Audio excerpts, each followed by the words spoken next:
Ibarat kaya kuthaku Jogja, kowe jan istimewa.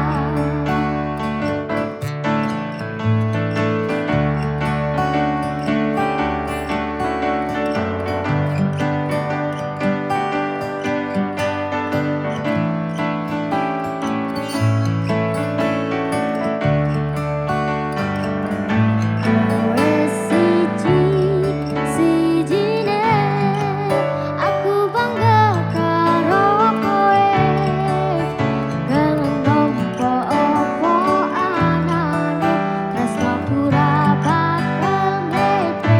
Kowe ojo sumelang, tresnaku ra bakal ilang. Ibarat kaya kuthaku Jogja, kowe jan istimewa. Ibarat kaya kuthaku Jogja, kowe jan istimewa. Halo pemirsa, apa kabar? Bahagia rasanya saya Artika Amelia dapat kembali menyapa Anda di program Ranah Publik kerjasama Dinas Kesehatan Daerah Istimewa Yogyakarta. Tadi kita sudah dibuka oleh satu lagu yang dipopulerkan oleh Darboy Gang, yaitu Jogja Istimewa, dinyanyikan oleh RW2 Akustik. Baik, di Ranah Publik edisi kali ini kita akan mengangkat satu topik atau tema terkait bagaimana penanganan gangguan pasca traumatik atau PTSD. Jadi PTSD ini adalah Post Traumatic Stress Disorder yang merupakan salah satu gangguan stres pasca trauma. Jadi memang biasanya ini dipicu oleh beberapa peristiwa menakutkan, baik mengalaminya sendiri ataupun juga menyaksikannya. Nanti kita akan mengetahui gejalanya seperti apa, kemudian resikonya bagaimana, kemudian penanganannya dan lain sebagainya. Nah, seperti biasanya juga 3 orang narasumber sudah hadir di studio TVRI Yogyakarta yang nanti akan berdiskusi bersama dengan kita. Yang tentu saja sudah tidak asing lagi, beliau adalah Ketua Komisi DPR di Daerah Istimewa Yogyakarta, Bapak Haji Kuswanto SI. Pak Kus, apa kabar? Alhamdulillah, kabar baik Mbak Artika. Oke, sehat ya Pak ya? Alhamdulillah sehat. Baik, terima kasih kehadirannya di sini. Kemudian yang kedua, beliau adalah Direktur Rumah Sakit Jiwa Gracia, ada Dr. Ahmad Ahadi SMPH. Dr. Ahmad sehat juga? Alhamdulillah sehat. Oke, semangat sepertinya Oh, ya. semangat. Kapanpun dan Selalu dimanapun. semangat. Oke, terima kasih. Dan juga Ibu Siti Darmawati SPSI, konselor psikologi Rifka Anissa. Bu Ama, Assalamualaikum. Waalaikumsalam Mbak Tika. Oke, kabar baik juga ya. Alhamdulillah. Baik, terima kasih atas kehadirannya di sini dan sepertinya langsung saja pemirsa, kita akan berbicara terkait post traumatic stress disorder. Mungkin nanti Dr. Ahmad terlebih dahulu yang mungkin akan menjelaskan nih sebagai awal atau prolog kepada pemirsa. Silahkan. Ya, terima kasih Mbak Atika. Jadi PTSD atau Post Traumatic Stress Disorder itu merupakan salah satu bentuk gangguan mental yang diakibatkan, tadi sudah disampaikan oleh Mbak Atika, menyaksikan atau mengalami sendiri kejadian-kejadian yang tragis ya.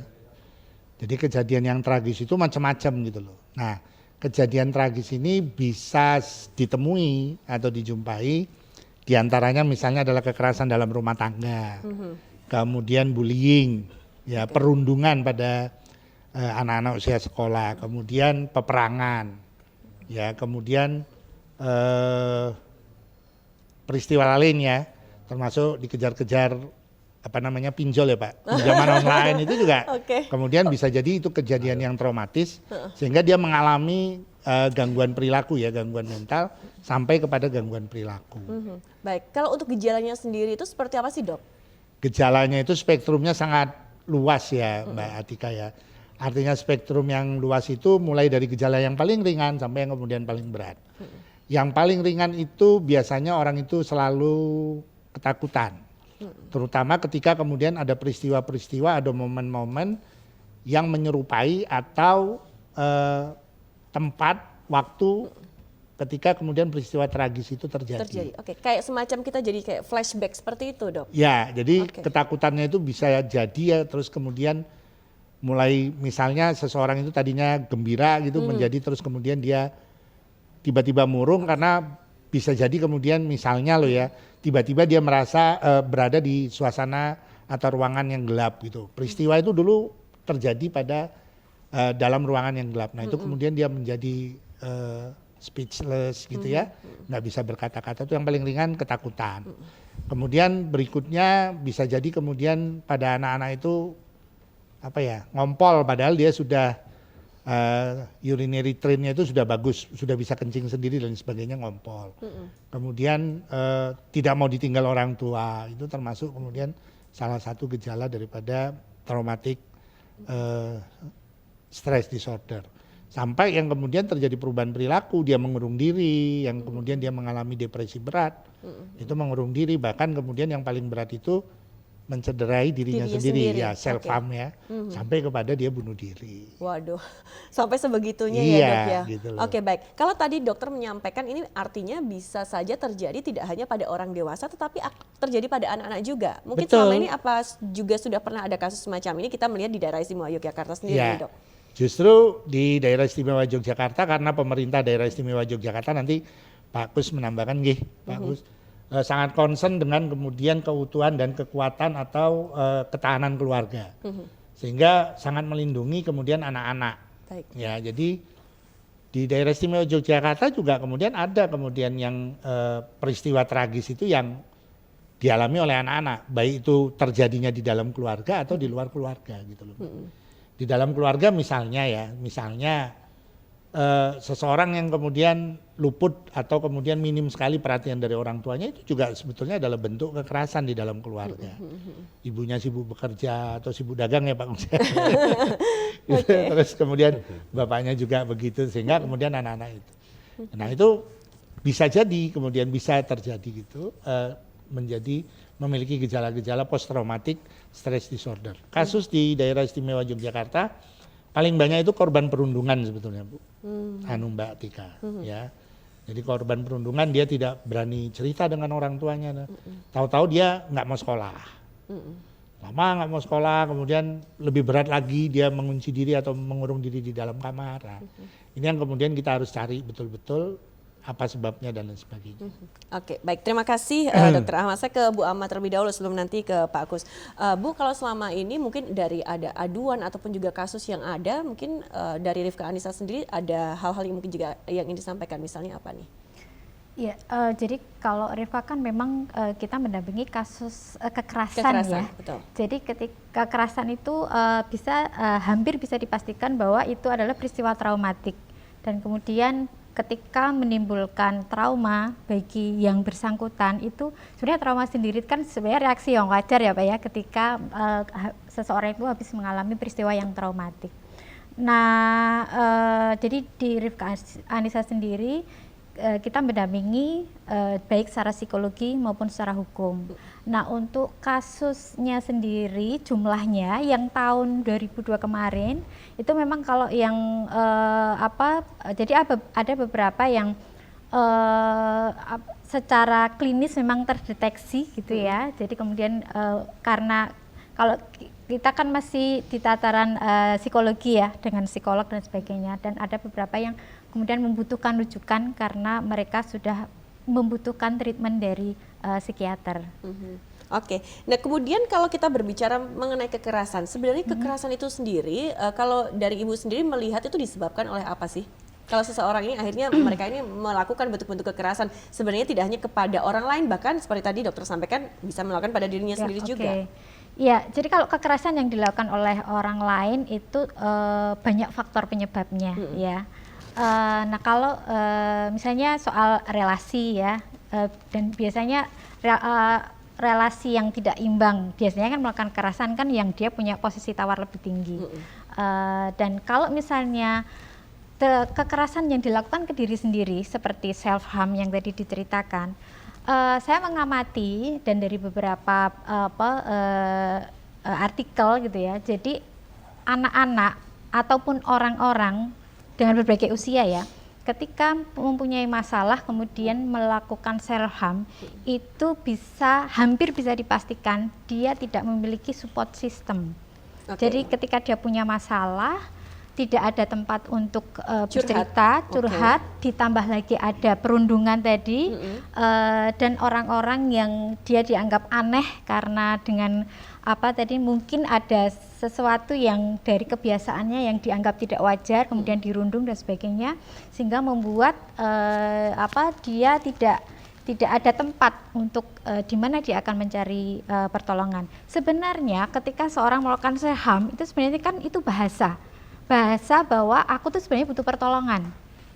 Oke. Iya, bahasa Isyarat ya, isyarat. oke. Iya, Baik. iya. Cuman kita yang tidak memiliki mungkin pengetahuan ya, itu kan dianggap wah ini udah nggak wajar nih, harus dibawa apa dan sebagainya. Padahal sebenarnya kita sebagai orang awam ya, itu kita memang perlu memahami tentang psychological first aid ya. Jadi pertolongan pertama kalau P3K itu pada kekerasan fisik, kecelakaan fisik ya, tapi kalau ini kan pada kondisi psikologis.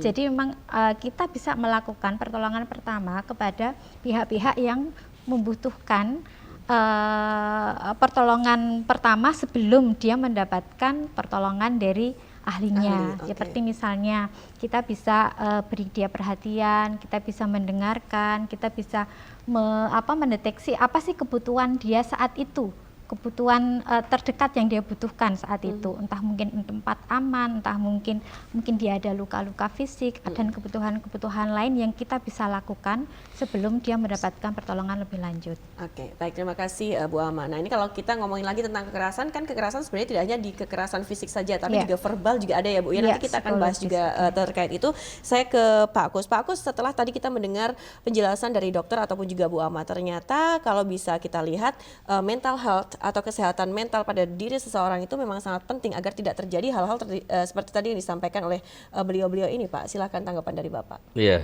makasih Mbak Tika. Memang kesehatan psikologi itu penting, Mbak. Karena kita ini sadar betul bahwa kita itu pasca pandemi COVID-19 ini juga pengaruhnya besar terhadap masyarakat kita. Dari situ mungkin saya belum tahu yang sebenarnya boleh dites di Gracia. Yang hadir ke Gracia pasca ini berapa ratus akan kelihatan di sana. Nah, maka di samping itu juga pendaftaran siswa baru terkait dari bullying dan perundungan ini juga pengaruhnya besar sekali bagi anak-anak baru ini. Kalau ada perundungan di kakak kelasnya, wah ini juga membahayakan. Juga kami juga pesan pada masyarakat khususnya orang tua untuk pengawasan terhadap putra putrinya, yang mana sekarang anak-anak kita ini kan kurang perhatian. Tadi Dokter Ahmad menyampaikan, kurang perhatiannya orang tua akhirnya. Karena terlalu sibuk juga ya Pak ya. Sibuk. Sibukannya apa?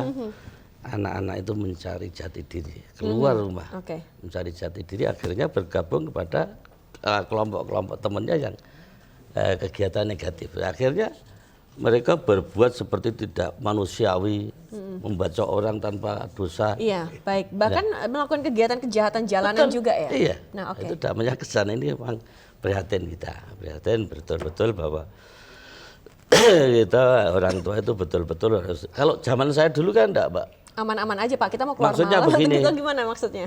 Kalau zaman kami kecil itu kalau makan malam makan siang itu bareng-bareng dengan keluarga. Baik. Itu diberi saran masukan petua-petua dari orang tua yang baik.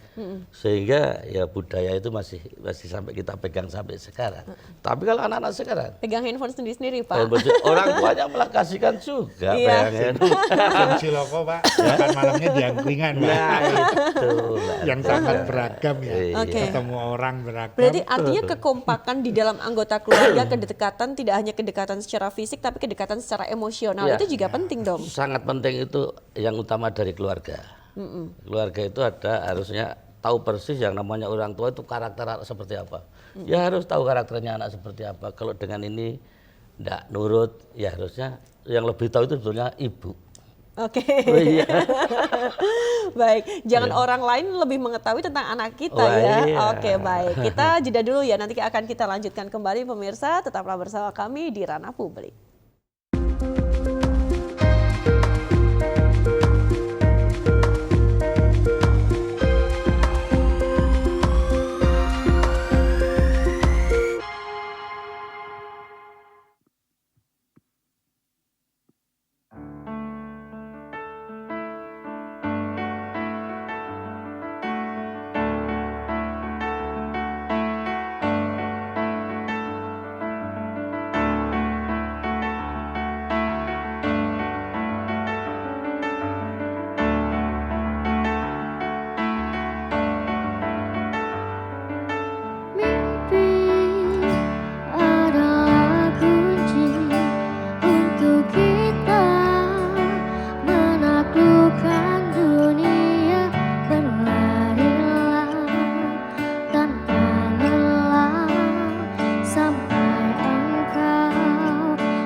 Terima kasih pemirsa, Anda masih bersama kami di Ranah Publik kerjasama Dinas Kesehatan Daerah Istimewa Yogyakarta. Tadi satu persembahan dari RW 2 Kustik Laskar Pelangi, ini lagu dari Niji. Kita lanjutkan kembali untuk perbincangan kita dan mungkin untuk Anda yang baru bergabung bersama dengan kami, kita masih membahas terkait penanganan gangguan pasca traumatik atau PTSD. Saya langsung lagi ke Dr. Ahmad. Dok, bisa nggak sih misalnya kita ini menyadari bahwa diri kita ini mengalami PTSD seperti itu dengan kita memahami gejala-gejala yang tadi dokter sampaikan dan kita mendiagnosa sendiri, oh saya ini terkena PTSD, jangan-jangan. Monggo silakan, atau bagaimana sebaiknya? Jadi kalau literatur mengatakan bahwa PTSD itu everyone bisa, setiap orang bisa mengalami gitu. Jadi kan saya bilang tadi latar belakangnya itu kan kejadian yang tragis. Nah tinggal kemudian seseorang itu ketragisannya kayak apa gitu. Tadi yang saya mencontohkan lah ya sambil guyonan ya. Dikejar-kejar pinjol juga itu kan kejadian tragis misalnya. Dan sebetulnya kasusnya ada ya, mahasiswa UI yang sampai membunuh itu kan. Oh iya, betul. Dikejar-kejar pinjol kan gitu. Terus kejadian juga, saya itu belum ada kesimpulan ya karena baru saja kejadian dan belum ada informasi yang lengkap. Seorang mahasiswa di Semarang itu yang kemudian gantung diri. Nah jadi ketragisan peristiwa itu tergantung, yang ringan saja tragisnya sudah bisa menyebabkan dia kemudian menjadi mengidap post traumatic stress disorder. Kemudian kita bisa tidak misalnya ingin mengurangi reaksi, akhirnya diri kita ini lari ataupun juga melawan? Sebetulnya itu sangat tergantung pada latar belakang seseorang. Oke. Nah orang yang kemudian kurang memperoleh dukungan di dalam keluarga dan orang-orang dekat itu berisiko besar untuk mengalami PTSD. Tadi Pak Agus kan sudah mengatakan bahwa konstitusi di dalam keluarga itu menjadi bagian terpenting ya Pak Agus ya. Itu jadi kalau kemudian kita didukung, tidak disalah-salahkan di dalam rumah gitu ya. Matematikanya merah, oh enggak apa-apa, matematika Bapak juga dulu merah ya Pak ya. Nyatanya ya jadi bupati gitu ya Pak. Maaf ini guyonan bukan. Contoh misalnya bupati ketoprak ya Pak. Misalnya gitu kan. Jadi apa yang dialami anak itu terus jangan kemudian di-blame gitu ya, dipersalahkan. Betul. Beri kalau dia dorongan, dukungan sehingga kemudian konstitusi mental dia menjadi kuat. Semakin kuat konstitusi mental seorang individu itu, meskipun dia mengalami stres psikososial, dia santai-santai aja tuh Mbak. Kita sekarang coba ya merefleksikan kita sejak kecil sampai besar juga mengalami stres psikososial ya Pak Gus ya. Ya toh misalnya dulu saya tidak masuk ke perguruan tinggi favorit tahun pertama. Itu kan juga kemudian adalah stres psikososial kalau di dalam ilmu psikologi, ilmu kedokteran jiwa dan psikologi ada scoringnya ya Bu Ama ya. Bahwa tidak diterima, keinginannya tidak terwujud. Itu ada nilai scoringnya, scoring stresor psikososialnya. Tapi ya santai-santai aja tahun depan ngulang gitu kan. Tapi ada anak yang kemudian tahun ini tidak terima terus karena dia kurang dukungan, blaming, dia menjadi itu. Nah blaming sendiri, kemudian kurangnya dukungan, itu sendiri merupakan peristiwa tragis. Keluarga nggak menyadari gitu loh.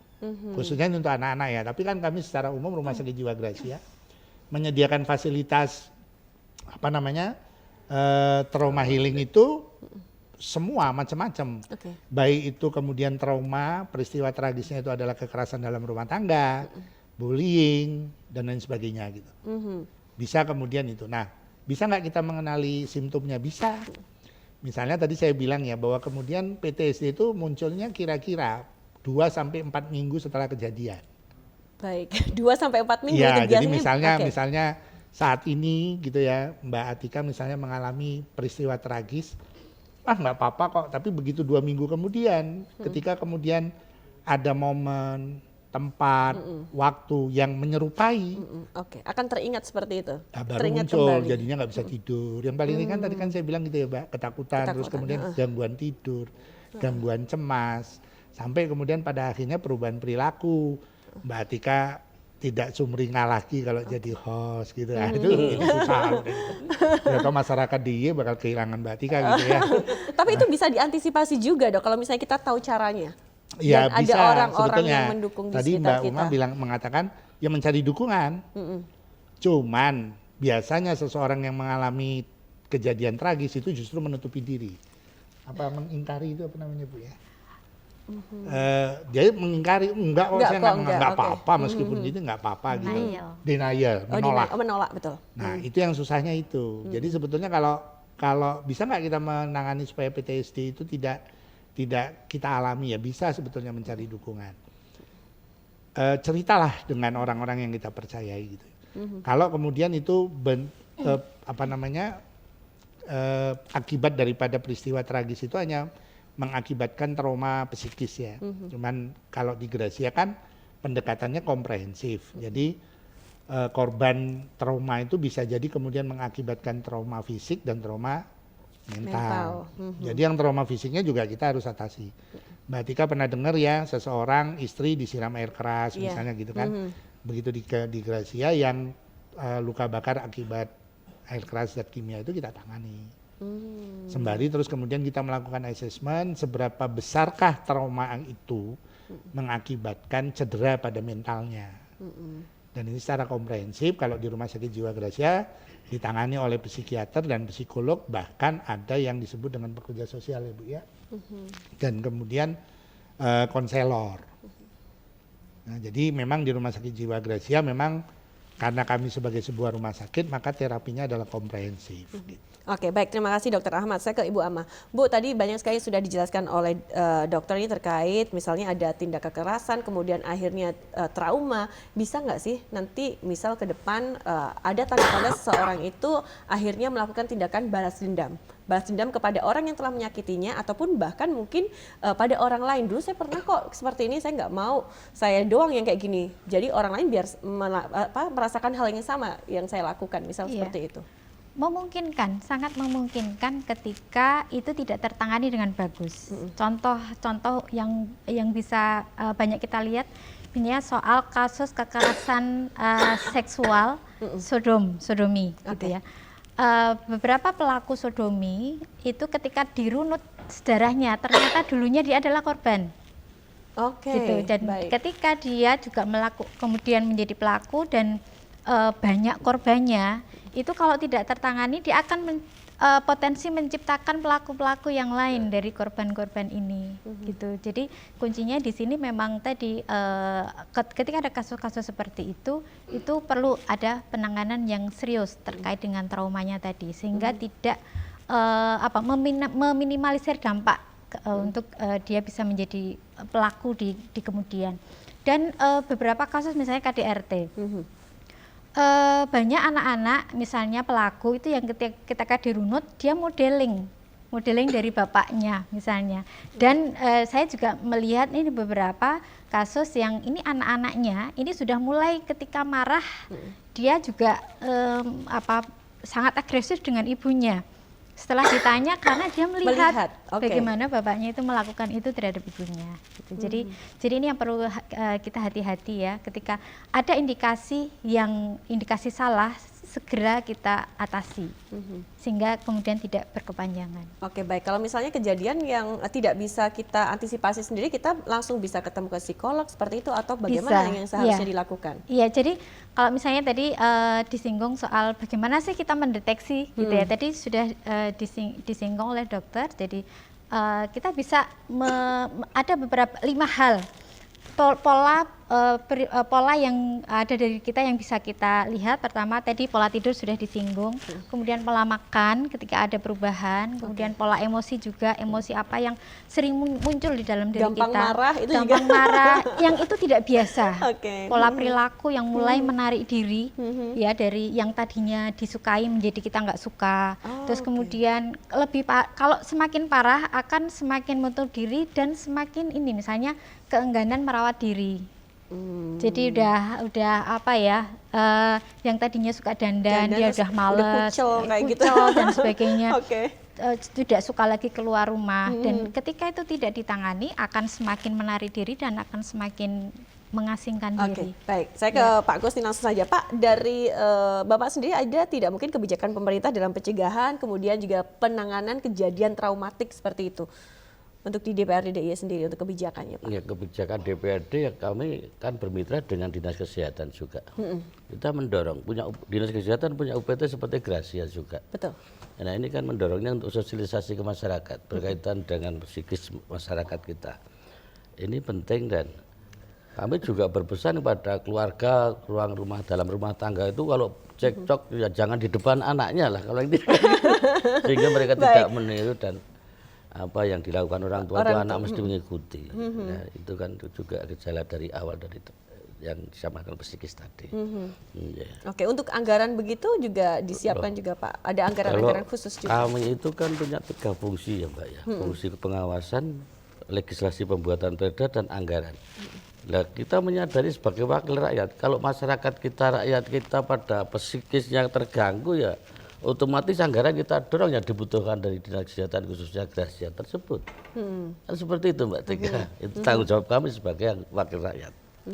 Oke, ini artinya juga untuk kayak semacam sosialisasi kepada masyarakat terkait kalau tadi kita sampaikan juga tentang kesehatan mental itu juga sangat penting. Tidak hanya di lingkup anggota keluarga, kemudian misalnya di sekolah perguruan tinggi seperti itu juga perlu juga Pak dilakukan Pak. Mbak, perlu sekali baik di masyarakat di pendidikan dunia pendidikan itu sangat penting sosialisasi seperti itu. Oke, baik kita masih ada 2 segmen ya. Nanti kita akan lanjutkan kembali pemirsa, jangan kemana-mana, tetaplah bersama kami di Ranah Publik.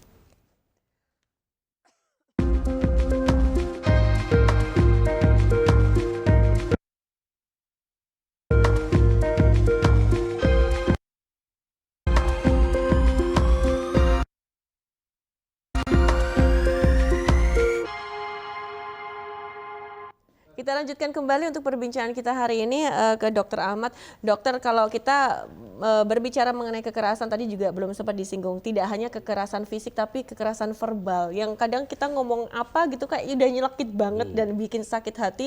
Bisa jadi juga kita trauma Dok. Dan kadang jadi benci kepada seseorang itu dan kita ada timbul juga rasa ingin balas dendam juga. Nah bagaimana Dok itu? Ya sebetulnya ada perubahan fenomena ya. Saya juga nggak memahami itu sebetulnya bisa dijawab oleh seorang sosiolog. Akibat penggunaan media elektronik ya. Sekarang penggunaan bahasa itu juga kan kemudian relatif lebih kasar dibandingkan dulu ya. Saya contoh lah kalau kemudian kita lihat di YouTube, TikTok itu kan menggunakan idiom-idiom yang sebetulnya itu adalah menyakiti perasaan. Bahkan ada tokoh publik juga kemudian enteng aja itu kemudian menuding gitu ya Pak seseorang itu dengan perkataan-perkataan yang kurang pantas gitu loh. Nah sebetulnya memang ini masuk juga kepada sebuah kekerasan yaitu kekerasan verbal. Nah tapi sepanjang kemudian kekerasan verbal itu tidak mengakibatkan gitu ya, tidak mengakibatkan gejala-gejala PTSD itu sebetulnya kemudian orang menganggap itu biasa. Dan inilah kemudian fenomena itu menjadi sesuatu yang biasa di dalam masyarakat. Bagaimana memperbaikinya sebetulnya kita ya harus menggunakan role model ya Mbak. Jadi misalnya Pak Kuswanto menggunakan tutur kata yang toto gitu ya Pak ya. Ya kita sebagai orang yang di dewan gitu, wakil rakyat ya misalnya gitu. Kami juga begitu dengan pasien, dengan karyawan, dengan anak-anak, ya janganlah menggunakan kata-kata yang kasar, idiom-idiom yang konotasinya itu sebetulnya tidak menghargai orang lain. Gitu. Itu nggak boleh sebetulnya. Nah itu bisa mengakibatkan juga kemudian adalah trauma mental. Gitu. Nggak kelihatan ya nggak luka, tapi rasanya sakit banget. Ya. Nah, jadi kalau sudah seperti itu, ketika dia mengingat-ingat terus gitu ya, dan dia kemudian pada akhirnya terjadi perubahan perilaku yang tadinya tidurnya enak, nyaman, sekarang menjadi tidak. Itu yang kita sebut dengan PTSD tadi. Nah Dok, kalau kita mencoba untuk flashback beberapa tahun yang lalu bahwa ada peristiwa traumatik juga bencana alam waktu itu gempa ya. Nah itu juga mampu membuat korban itu bisa mengalami trauma tersendiri juga ya Dok ya? Pasti, karena kejadian gempa, satu kejadian gempanya itu sendiri loh, itu merupakan sesuatu kejadian tragis. Kalau kemudian akibat gempa itu dia melihat sendiri bagaimana anggota keluarganya sendiri misalnya tertimpa bangunan, beberapa jam tidak memperoleh pertolongan, itu kan juga peristiwa tragis. Sehingga peristiwa itu bisa mengakibatkan trauma mental buat dia. Gitu. Nah, maka kemudian baik di saat gempa, di bencana Merapi kan ada kemudian bantuan dari LSM gitu untuk memberikan trauma healing dan sebagainya. Sebetulnya ada baiknya memang trauma healing itu diberikan saat dini. sebelum munculnya PTSD. Tadi kan saya sudah menyampaikan, PTSD itu akan muncul 2 minggu sampai 4 minggu setelah betul. peristiwa. Jadi kalau habis gempa gitu, habis kejadian tragis itu bisa jadi belum kelihatan loh Mbak. Cuman bagaimana kemudian membangun konstitusi mental dia, bahwa dia memperoleh dukungan dari orang-orang dekatnya, itu justru mencegah munculnya PTSD. Gitu loh. Kita mengalami kebakaran misalnya, kehilangan rumah, kehilangan harta benda lain, ya toh, terus tinggal di pengungsian. Di pengungsian itu kita memperoleh bantuan trauma healing dari orang-orang yang memiliki empati dan ahli, itu justru kemudian menjadi penguat dia gitu. Tadi kan saya bilang salah satu faktor risiko seseorang muda mengalami PTSD itu karena dia kurangnya dukungan dari orang dekat dia gitu. Nah, dengan memberikan trauma healing itu jadi PTSD-nya nggak kejadian. Gempa kemarin kita memang PTSD-nya itu relatif sedikit. Oh, malah sedikit. Relatif sedikit, relatif. Okay. Oh, relatif. Nah, Okay, saya nggak bisa menyebutkan angka, baik. karena yang mengalami PTSD itu tentunya tidak hanya ke Gracia. Tapi kan di daerah istimewa Yogyakarta ini 5 rumah sakit daerah itu sudah punya psikiater dan psikolog klinis. Jadi berapa yang ada di rumah sakit daerah Panembahan, Senopati, Bantul dan lain sebagainya itu kita di provinsi itu nggak punya data untuk kejadian PTSD dari 2006 pasca gempa. Oke, kalau di Gracia sendiri untuk pelayanan untuk pasien-pasien yang mengalami PTSD sendiri seperti apa yang dilakukan pada mereka nih dok? Jadi kita akan memulai itu dengan melakukan asesmen terhadap korban. Maksudnya terhadap orang yang memiliki PTSD. Asesmen itu menjadi bagian penting karena untuk melihat satu adalah peristiwa tragis itu seberapa besar dia mengakibatkan cedera mental gitu ya. Nah setelah itu kita akan melihat kemudian severitas simptomnya atau gejalanya. Gejala, oke. Tadi saya bilang bahwa gejala itu spektrumnya luas, mulai dari yang ringan sampai yang berat itu ada gitu. Maka itu nanti penanganannya beda-beda Mbak. Mungkin kalau kemudian dengan gangguan tidur saja gitu ya, nanti terapinya cukup dengan terapi ventilasi gitu ya Bu ya. Dari aspek psikologis itu terapinya terapi ventilasi, artinya dia diajak cerita untuk mengeluarkan unek-uneknya, kebutuhan dukungan psikologisnya bagaimana, itu nanti kemudian diberikan oleh terapis, oleh klinis ya. Kita bilangnya profesional pemberi asuhan. Kalau yang berat ya memerlukan obat-obat yang bekerja di sistem saraf pusat ya kita berikan. Misalnya antidepresan, kita berikan. Baik. Terima kasih ke Bu Ama. Ibu, ini kalau misalnya setiap kejadian pada diri seseorang itu kan, misalnya itu adalah satu kejadian yang membuat trauma, kemudian mengerikan untuk diri kita, pasti penanganannya akan berbeda-beda. Nah, kemudian kalau berbicara mengenai trauma healing itu sebaiknya seperti apa, kemudian dilakukan oleh siapa dan apa yang harus dilakukan? Untuk trauma healing sendiri itu kan banyak metode. Banyak metode dan satu metode itu belum tentu pas misalnya untuk seseorang gitu. Jadi nanti terapisnya yang akan menyesuaikan ini cocoknya dengan metode apa, seperti itu. Nah, kalau di Rivka sendiri untuk metode tertentu yang ringan-ringan ya, itu kami bisa melakukan gitu ya. Terutama yang dalam hal ini si klien sendiri cukup bisa dibantu, jadi dia berdaya untuk bisa melakukan sendiri, kita pandu. Tapi kalau misalnya yang sudah butuh misalnya terkait dengan hipnoterapi dan sebagainya, biasanya kita akan merujuk ke ahlinya. Jadi kalau misalnya sebaiknya gimana, ya ini terkait dengan si klien sendiri kooperatif untuk hal ini. Karena kadang-kadang ada yang dia sebenarnya bermasalah tapi dia tidak mau untuk ditangani, sehingga kemudian itu lebih ke keinginan keluarga gitu ya, kan akan lebih sulit. Beda dengan misalnya ada keinginan dari dia sendiri untuk sembuh, untuk baik gitu ya, itu akan lebih efektif. Biasanya yang menolak untuk melakukan penanganan itu dari pihak keluarga saja atau bagaimana, atau baiknya gimana sih Bu? Jadi ada yang memang kalau yang Rivka kebanyakan memang dia datang sendiri dari dianya sendiri. Tapi ada beberapa kasus yang lebih ke keinginan keluarganya. Padahal untuk yang dirinya sendiri menolak, tapi keluarganya dia merasa tidak bermasalah atau dia tidak mungkin ya karena tidak mau bertemu dengan orang asing apa dan sebagainya, jadi penyesuaiannya masih lebih lama. Nah itu sehingga kemudian tidak cukup efektif karena tidak atas keinginan dia sendiri. Baik. Terus apa yang harus dilakukan jika memang terjadi hal yang demikian? Nah, jadi sejauh sejauh misalnya dia masih bisa beraktivitas ya sehari-hari, kemudian tidak membahayakan dirinya sendiri ataupun orang lain, mungkin kita akan konseling ke keluarganya apa yang bisa dilakukan. Tapi kalau misalnya sudah ada cenderung dia menyakiti diri sendiri, susah mengontrol, nah ini memang sebaiknya memang dibawa ke Gracia di antaranya, karena dia khawatirnya kan tidak hanya melukai diri sendiri, tapi juga orang lain. Oke, baik. Pak Kus, kita melihat juga nih terkait pelayanan kesehatan juga yang ada di DIY, kemudian juga fasilitas-fasilitas dalam upaya pencegahan, penanganan kejadian traumatik seperti ini, menurut Bapak sendiri bagaimana Pak? Ya kalau menurut saya begini, tadi Dr. Ahmad mengatakan bahwa psikolog dan psikiater itu sudah ada di masing-masing rumah sakit di daerah. Ya harapan kami tidak hanya di rumah sakit, tapi puskesmas juga harus psikiater. Tapi sudah ada belum sih Pak kalau yang di DIY di masing-masing puskesmas sudah, seperti itu? Cuma ini tidak keseluruhan, belum merata.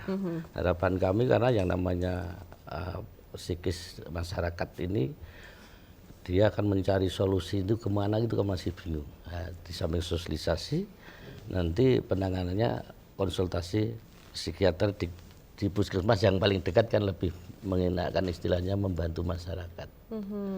Sehingga program-program pemerintah berkaitan penanganan kesehatan masalah jiwaan ini bisa betul-betul bisa kita lakukan dengan baik. Baik, tapi kalau dilihat nih Pak, di DIY sendiri untuk warga masyarakat itu mereka sudah bahagia belum sih Pak? Kalau dikaitkan juga dengan kesehatan mental kan juga kita kan pengennya bahagia, jangan sampai terdapat berbagai masalah sehingga kitanya sendiri stres seperti itu. Ya, masyarakat DIY itu bahagia Mbak. Bahagia ya, oke, baik. Usia harapan hidupnya paling tinggi nasional. Baik, usia harapan hidupnya tertinggi, ya, paling bahagia. Oke. Walaupun tingkat misinya juga tinggi. Oke. Terbesar tuh Pak. Oke. Menurun banyak. Oke, baik, terima kasih Pak. Nah, kemudian nih saya ke Pak Dokter lagi, Pak Dokter Ahmad. Kalau kita melihat trauma psikologis, kemudian PTSD itu sebenarnya sama atau tidak sih? Saya sempat baca-baca katanya itu berbeda. Kemudian atau bagaimana bisa disampaikan sebagai orang awam kita juga ingin mengetahui ini, Dok. Jadi trauma psikologis dan PTSD ya. Jadi trauma psikologis itu adalah kejadian tidak menyenangkan atau kejadian tragis yang kemudian mengakibatkan defek ini apa ya, cuil gitu ya. Pada aspek psikologis. Sementara PTSD itu setelah adanya trauma psikologis itu baru muncul PTSD. Di situ ada kata-kata stress disorder. Jadi munculnya yang paling ringan itu stres. Mengalami stres itu kan regangan gitu ya. Nah itu mentalnya itu teregang itu sehingga kemudian disorder itu kan kelainan toh Mbak. Jadi kelainan mental bentuknya atau gejalanya itu macam-macam dari yang paling ringan sampai yang paling berat. Jadi kalau misalnya tadi kita masukkanlah ini ke kejadian di dalam masyarakat. Ada seseorang yang kemudian dimaki sambil diludahi gitu ya Mbak.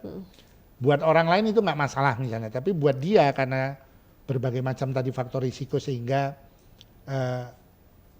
konstitusi psikomentalnya itu sedikit lemah, maka dia kemudian akan mengalami trauma mental, trauma psikologis yang kemudian berikutnya memunculkan gejala-gejala akibat trauma psikologis. Jadi beda trauma psikologis dan PTSD. Oke, nah sekarang gini, kalau misalnya orang trauma itu bisa dikatakan juga artinya dia ini tidak bisa menjalani hidup dengan baik, kemudian juga mentalnya kurang kuat seperti itu sehingga membutuhkan dukungan dari orang-orang di sekitarnya juga nih Dok.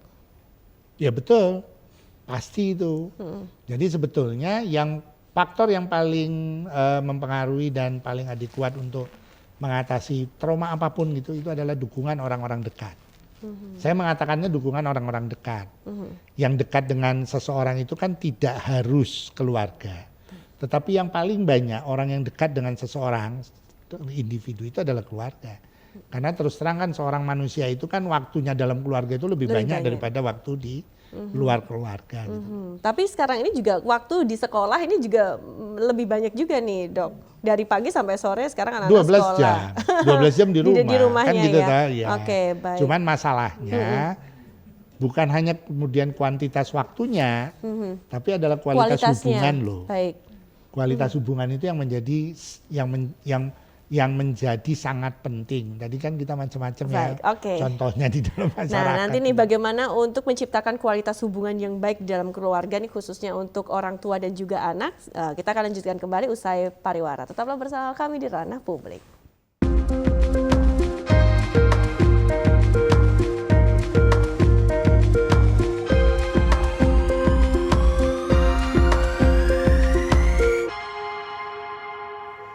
Kita di segmen akhir Ranah Publik hari ini, pemirsa, kita lanjutkan kembali. Sekarang gilirannya Bu Ama. Ini tadi sempat terpotong juga, dokter sempat menyampaikan kita juga harus bisa menciptakan kualitas yang baik hubungan, kemudian orang tua, anak-anak, ataupun juga kepada orang-orang yang terdekat. Nah, mungkin bisa diberikan tips juga Bu, bagaimana nih Bu kita bisa menciptakan hubungan yang tidak hanya kuantitasnya bagus, tapi kualitasnya ini juga bagus nih Bu.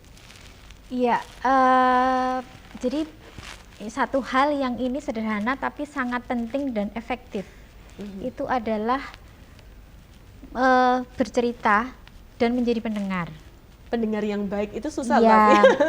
secara umum kita lebih senang didengarkan daripada mendengarkan. Iya. Karena mendengarkan itu memang capek ya. Tapi dengan kita mau mendengarkan keluhan orang dan sebagainya, di situ dari bercerita itu akan terdeteksi apa sih yang menjadi permasalahan di situ. Dan di sini prinsip yang harus dipegang adalah tidak boleh menyalahkan dan tidak boleh menghakimi. Itu prinsip.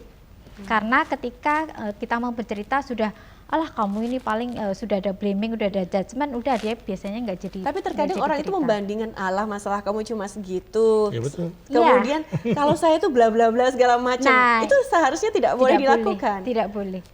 Ya, jadi ketika ada yang mendengarkan, udah dengarkan aja apa yang ingin diceritakan, apa yang kebutuhan. Kadang-kadang seseorang itu bercerita itu tidak selalu butuh solusi, tapi cukup didengarkan, Hanya didengarkan saja. Okay. Kalau misalnya memang dia butuh solusi, kita bisa kasih alternatifnya, kita bisa kasih. Kalau tidak, nah ini pentingnya kita perlu nih link-link mana sih, lembaga-lembaga atau pihak-pihak mana yang bisa dihubungi ketika seseorang itu membutuhkan bantuan. Tapi pertama memang kita sebaiknya sama-sama belajar untuk bisa menjadi pendengar, dan masing-masing kita jangan malu atau jangan sungkan untuk bisa bercerita, karena di situ adalah pintu dari kita menyelesaikan masalah. Oke, nah terkadang nih Bu, ada satu ketakutan tersendiri. Misalnya nih anak memiliki satu masalah, bercerita kepada orang tuanya. Iya. Takut nanti kalau dimarahi, kemudian takut misalnya terjadi hal-hal yang mungkin malah ada kekerasan secara verbal yang keluar dari mulut orang tua sendiri, Iya. nah sehingga menyebabkan trauma. Nah itu Iya. kemudian harusnya bagaimana? Orang tuanya yang harus lebih banyak belajar tentang parenting. Nah, oke, kondisi saat ini bagaimana? Apakah banyak orang tua yang mereka ini sudah belajar misalnya parenting, mengikuti seminar, workshop dan lain sebagainya? Iya, persoalannya kan memang nggak ada sekolah untuk menjadi orang tua ya. Tapi kan seharusnya ketika kita menjadi orang tua, kita konsekuensinya tanggung jawab kita sebagai orang tua diantaranya adalah memahami bagaimana berkomunikasi dengan anak, dengan anggota keluarga yang lain dengan lebih bertanggung jawab, efektif, tidak menimbulkan diskusi atau pembicaraan yang justru menimbulkan masalah baru. Jadi memang di sini sama-sama kita harus belajar, dan sebagai orang tua sebaiknya memang kita perlu belajar tentang parenting. Oke, Boleh boleh menambahkan silahkan ya, Mbak dokter. Tika, Ya sebelum nanti ke Pak Jadi Kas tadi ya. Mbak Uma sudah menceritakan sebetulnya yang sederhana ya. Dari yang beliau sampaikan itu sederhananya itu adalah empati dan simpati. Jadi setiap orang kita harus kemudian mempertebal sense of empatik dengan sense of simpati. Bedanya apa sih empati dan simpati itu kan ya. Kalau empati itu kan lebih jeru tuh Bu. Kalau simpati Allah kamu, ya saya mendukungmu itu simpati. Oke. Tapi kalau empati ya yang kamu butuhkan apa gitu kan. Nah itu sampai empati gitu. Jadi kalau kita sudah empati maka kemudian aktualisasinya mulai dari mendengarkan, memberikan dukungan, mendampingi, kemudian menjadi pendengar yang baik gitu loh Mbak. Nah kalau kemudian bagaimana sikap orang tua, ya itu tadi belajar aja untuk empati dan simpati. Ilmu parenting itu kan baru 10 tahun ini yang kita kenal ilmu parenting. Dan kita ini dibesarkan tidak dengan kemudian sebuah metode parenting loh dari orang Iya. tua kita. Benar ya Pak Gus ya? Nah, cuman kemudian nilai-nilai budaya kita itu kan syarat dengan aspek filosofis ya. Contoh misalnya tidak boleh duduk di depan pintu. Oke. Orang tua kan melarang kita, tetapi orang tua itu bisa menceritakan aspek psikologisnya, filosofisnya apa segala macam, justru nilai-nilai itu. Saya kira itu yang kita sebetulnya nyaris hilang gitu loh. Sehingga kalau kemudian nilai-nilai budaya Jawa itu sebetulnya penuh dengan aspek filosofis dan itu bisa dijadikan bahan pembelajaran kita, termasuk di dalam kemudian mendampingi. Saya nggak mengatakan mendidik anak loh. Oke. Mendampingi anak. anak Iya, ya. jadi nanti kalau kita berbicara tentang mendidik itu nanti kemudian wah teorinya macam-macam, literaturnya juga banyak.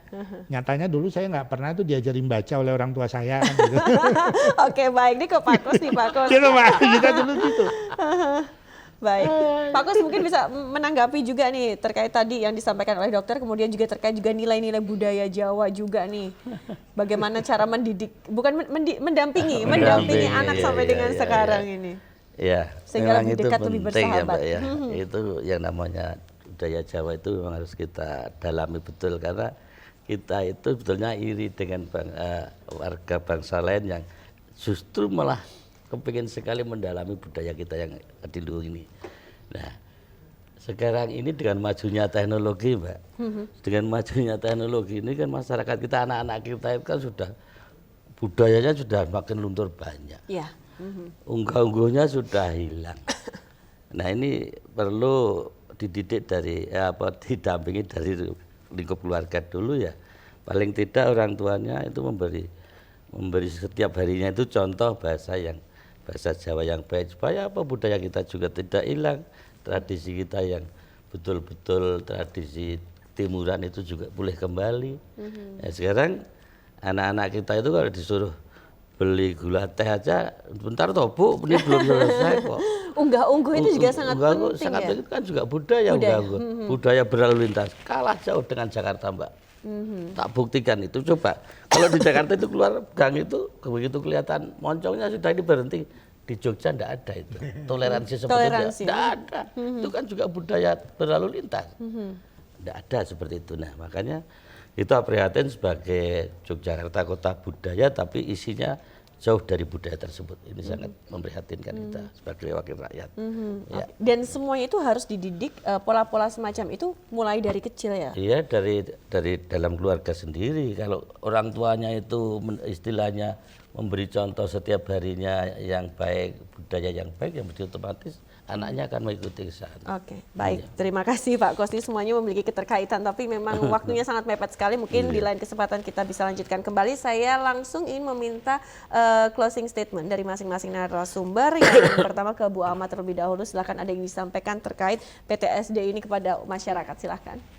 Iya, jadi memang tadi sudah banyak disinggung support system, bagaimana kita saling mendukung, peduli tadi ya, itu akan mengeliminir dampak dari orang-orang yang mengalami trauma. Oke, baik, terima kasih Bu Ama. Dr. Ahmad silahkan. Baik, terima kasih. Jadi closing dari saya, kesehatan mental bukan tanggung jawab pemerintah saja. Tetapi menjadi tanggung jawab seluruh masyarakat daerah istimewa Yogyakarta. Dan mari kita ciptakan masyarakat DIY yang sehat secara mental. Oke, terima kasih dokter. Silakan untuk Pak Kus. Baik, saya bersama dengan Dr. Ahmad, kerjasama yang baik, kebijakan pemerintah dengan masyarakat kita sama-sama sehingga program yang kita ciptakan terkait dengan kesehatan jiwa kita bisa berjalan dengan baik. Baik, terima kasih Pak Kus, Dr. Ahmad dan juga Ibu Ama. Kita sama-sama saling support, saling bantu, saling berkolaborasi juga terkait kesehatan mental ini. Dan pemirsa, inilah akhir untuk perjumpaan kita di ranah publik kerjasama Dinkes Daerah Istimewa Yogyakarta. Ada satu persembahan lagu dari RW2 Akustik untuk menutup perjumpaan kita hari ini. Pasti Bisa, yang dipopulerkan oleh Citra Scholastika. Akhirnya saya Artika Amelia pamit undur diri. Sampai jumpa.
Waduh,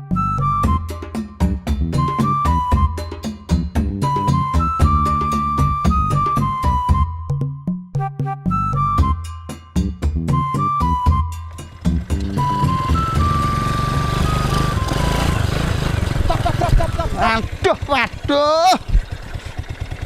Borong apa Mas Pur? Kelihatan kok banyak banget itu loh. Waduh, kamu tuh makanya yang update.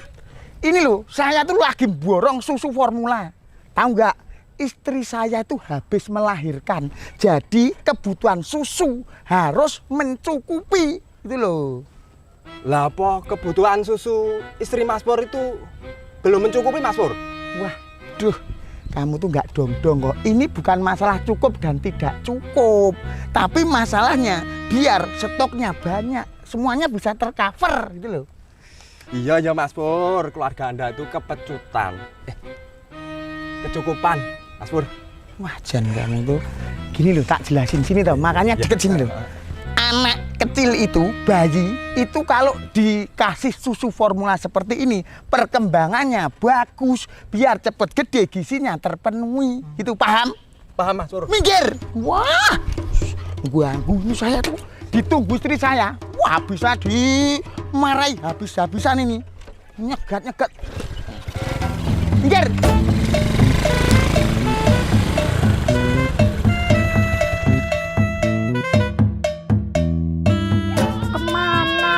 Mas, dari tadi suruh beli susu ya nggak pulang-pulang. Iki lho anak wes nangis, belum minum. Wah, ngelak. Mesti ditinggal mancing. Awas mengko nek bali. Rasakno. Ih. Begitu nggih Mas Satria, kita harus banyak mengedukasi dan memberikan sosialisasi kepada masyarakat tentang pentingnya ASI eksklusif bagi ibu dan bayi. Nggih, siap Bu Bidan. Iya Bu Bidan, kemarin itu saya dengar info kalau istrinya Mas Persegi itu baru saja melahirkan Bu Bidan. Oh ya? Kalau begitu mari kita jenguk sekalian melihat kondisi ibu dan bayinya juga. Ayo, sekarang kita ke sana Bu Bidan. Oke, ayo.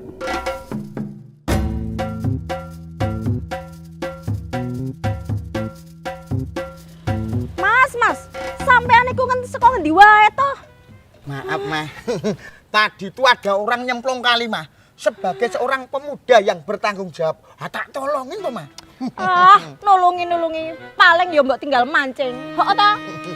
Nah, piye toh, Mah? Lah ikannya tuh menggoda banget loh, Mah. Selamat pagi. Bu Bidan. Ada apa ini? Nggih. Ada apa ini kok ribut-ribut? Ini loh Bu, Mas Pur. Dari tadi loh saya suruh beli susu. Nggak pulang-pulang malah ditinggal mancing. Lah emangnya beli susu apa, Bu? Itu loh Bu, susu formula. Begini Bu, sebenarnya pada bayi usia 0 sampai 6 bulan tidak dianjurkan untuk meminum susu formula, kecuali ada indikasi medis. Seharusnya bayi 0 sampai 6 bulan hanya meminum ASI eksklusif saja. Loh, emang kenapa toh, Bu? Itu sama-sama susu loh, Bu. Awang di sekitar sini tuh juga banyak yang menggunakan susu tambahan, malah formula lagi, ya kan? Nah, itu Mas Pur. Memberi susu formula pada bayi usia 0 sampai 6 bulan itu adalah budaya yang keliru. Lah terus kalau ASI eksklusif itu apa Bu? Terus kok kita nggak boleh ngasih susu formula? ASI eksklusif itu adalah ASI yang diberikan pada bayi sejak dilahirkan sampai usianya 6 bulan tanpa menambahkan atau mengganti dengan minuman atau makanan lainnya. Dengan memberikan ASI, maka pertumbuhan dan perkembangan bayi akan optimal, meningkatkan kecerdasan anak, serta meningkatkan kekebalan tubuh sehingga mengecilkan risiko untuk terkena infeksi. Selain itu, untuk ibu juga bagus, bisa mengurangi risiko terkena kanker payudara. Tapi Bu, saya tuh cemas, tertekan. Soalnya ASI saya itu kan keluarnya cuma sedikit. Makanya saya kasih tambahan susu formula. Nah, ada beberapa faktor Bu yang menyebabkan ASI hanya keluar sedikit. Antara lain, kondisi psikis ibu yang tertekan, stres, cemas, atau depresi. Kurangnya intensitas menyusui, posisi menyusui yang kurang tepat, serta pemenuhan gizi ibu menyusui yang kurang optimal. Nah, itu juga menjadi tugasnya Mas Pur, menjaga seorang istri supaya tidak stres. Supaya apa? Produksi ASINya itu lancar, cukup buat bayinya, Mas Pur. Kui Mas, rungokno. Jangan bikin aku marah-marah terus. Iya, Ma, maaf. Oh iya, tadi katanya Mas Pur beli susu. Boleh saya lihat? Oh, ini. Nah, Walah, piye toh Mas Pur? Ini kan susu khusus lansia, Mas Pur. masa sih, Pak? Mas Pur.